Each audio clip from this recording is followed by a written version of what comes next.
سیدنا خالد بن ولید سیف اللہ المسلول مجاہدین کے ایک اعلیٰ شخصیت کا نام ہے، جنہوں نے حضور پاک صلی اللہ تعالیٰ علیہ وسلم کے ساتھ جنگیں لڑی، حضور کے زمانے میں بھی، حضور کے بعد بھی۔ یہ ایک ایسے مجاہد کا نام ہے جس سے آج بھی دنیا کانپتی ہے، آج بھی دنیا کانپتی ہے۔ لوگ چاہتے ہیں کہ خالد بن ولید کے اوراق کو بند کر کے رکھیں، کبھی نہ اٹھائیں، ان کا مطالعہ نہ کیا جائے، ان کی سیرت نہ پڑھی جائے، اس لیے کہ معلوم ہے اچھوں کی سیرت پڑھنے کے بعد اثر ضرور آتا ہے، اثر ضرور آتا ہے۔ خالد بن ولید رضی اللہ تعالیٰ عنہ وہ مجاہد صحابی جن کو اللہ کے رسول نے سیف اللہ کہا ہے، یہ اللہ کی لٹکتی ہوئی تلوار ہے۔ انہوں نے اپنی زندگی میں 125 جنگوں میں شرکت کی، 125 جنگوں میں شرکت کی،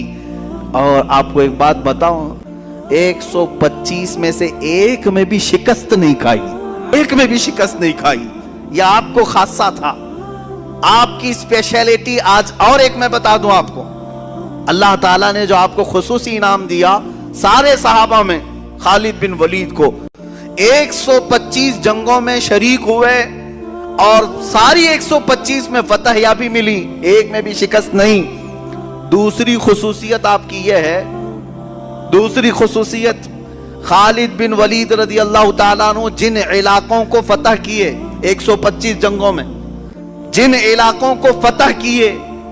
آج تک وہ علاقے کبھی کافروں کے ہاتھ میں نہیں گئے، صرف ان کی خصوصیت ہے۔ بعض علاقے ایسے ہیں جن کو مجاہدین نے فتح کیا، 100 سال 200 سال کے بعد پھر دوسروں نے ان پر قبضہ کر لیا ہے، ایسے کچھ حالات ہوئے ہیں۔ اور کچھ مقامات ایسے ہیں، ترکی میں کئی مرتبہ ایسے حالات آئے، مصر میں ایسے حالات آئے، اور افریقہ میں کبھی کئی مرتبہ ایسے حالات آئے کہ جہاں مجاہدین اسلام نے ان کو فتح کر کے اسلام میں داخل تو کیا، حالات زمانہ کے بعد جیسے بغداد میں ہوا، پھر دوسروں کا قبضہ ہوا، پھر اسلام آیا، ایسا چلتا رہا۔ لیکن سیدنا خالد بن ولید نے اپنی زندگی میں جن علاقوں کو فتح کیا، اللہ نے وہ انعام آپ کو رکھا ہے۔ آج 1400 سال گزر جانے کے بعد بھی وہ علاقہ کبھی کافروں کے ہاتھ میں نہیں گیا۔ سیدنا خالد بن ولید رضی اللہ تعالیٰ عنہ وہ لڑتے تھے شہادت کے جذبے میں، ہمیشہ شہادت کے شوق میں لڑتے تھے، شہادت کبھی نہیں ملی، آپ شہید نہیں ہوئے۔ ایک بات یہ بھی، سب سے زیادہ جنگیں لڑنے والے، سب سے زیادہ فتح کرنے والے، سب سے زیادہ سپہ سالاری کرنے والے شہید نہیں ہوئے۔ حضرت خالد فرماتے ہیں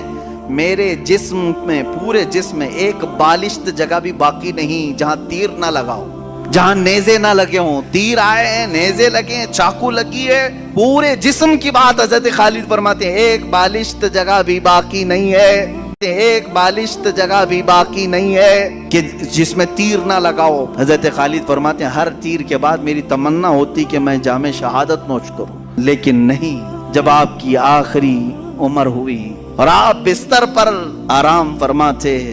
موت کے آثار نظر آئے، بستر پر موت آ رہی ہے، آپ اپنے گھر میں انتقال کیے، کسی جنگ میں نہیں۔ اس وقت حضرت خالد بن ولید نے کہا تھا دنیا کو میسج دے دو، دنیا کو سنا دو، جو لوگ ڈرتے ہیں جہاد سے، اگر جہاد میں ہی موت آنی ہوتی تو خالد بن ولید سب سے پہلے چلا جاتا۔ 125 جنگیں لڑنے والا ہر علاقے میں موت کو ڈھونڈتا رہا، لیکن موت نہیں آئی، موت کبھی نہیں آئی، اس لیے کہ اللہ تبارک و تعالیٰ انہیں جنگوں میں موت نہیں دینا چاہتا، کیونکہ میرے نبی کی زبان سے جو نکلا تھا، کیا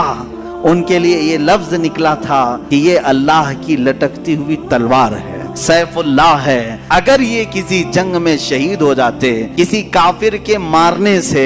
ختم ہو جاتے، تو دنیا بعد میں یہ کہتی کہ اللہ کی تلوار ٹوٹ گئی، اللہ کی تلوار کو کسی نے توڑ دیا۔ اس لیے میرے مولا نے اس اللہ کی تلوار کو صحیح سلامت رکھا، اور آج تک وہ تلوار اپنی قبر میں صحیح سلامت ہی ہے۔ یہ اس بات کا بھی اشارہ ہے کہ رسول اللہ نے جسے اللہ کی تلوار کہا وہ ٹوٹی نہیں ہے، وہ کبھی بھی پھر سے واپس امت میں بیدار ہو سکتی ہے۔ اسی لیے اقبال نے کہا تھا نکل کے صحرا سے جس نے الٹ دیا تھا تخت روما کو، سنا ہے قدسیوں سے میں نے کہ وہ شیر پھر ہوشیار ہوگا، وہ شیر انشاءاللہ العزیز اسی امت میں ہوشیار ہوگا۔